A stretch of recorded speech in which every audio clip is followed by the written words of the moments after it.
greatest exodus. The greatest exodus.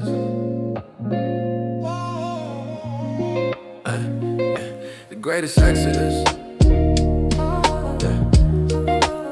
The greatest exodus.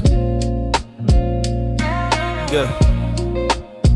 Joseph died, but his people grew bigger in Egypt. Pharaoh got scared and took away their freedom, forcing labor like a slave trader just to build up his kingdom. But he crossed the line when he told the midwives to kill the boy babies, but they weren't hateful and disobeyed, and one baby got away, floating downstream to where the princess bathed. She took him as her son and gave him a name. Moses was raised like a prince of Egypt instead of a slave. He was nursed by his own mom and taken away. He grew up and got in trouble when he tried to help a slave. He spent 40 years in the wilderness before he saw a burning bush, calling him to bear his feet on holy ground, calling him to where he could lead the children of Israel out. Moses should have been enslaved to death, instead became the leader of the greatest exodus. The greatest exodus. The greatest exodus. Yeah. The greatest exodus. Yeah. Greatest exodus. Yeah.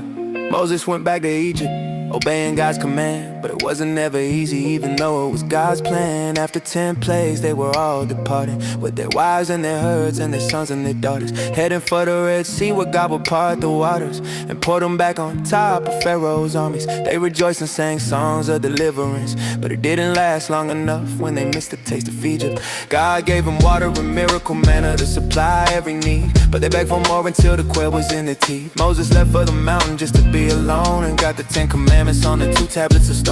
But when he came down, he broke them, because the children of Israel were worshiping the golden. But God had a plan for us to approach him. He set up a tent with a priest and a lamb, and blood on an altar, and a golden table and lampstand. Everything had a purpose and symbol, and one day we would see Jesus would resemble. The lamb was killed every day in the temple. Exodus ends when God's glory begins, filling the tent that was made by man. He knew this wasn't his final plan. One day he will become the spotless lamb. Exodus isn't just about leaving Egypt. If you look deep, you can see it all points to Jesus, and Jesus is still doing an exodus today, delivering the slaves from our sinful ways. Jesus is the leader of the greatest exodus. Yeah, the greatest exodus. The greatest exodus. The greatest exodus. The greatest exodus. The greatest exodus. Yeah.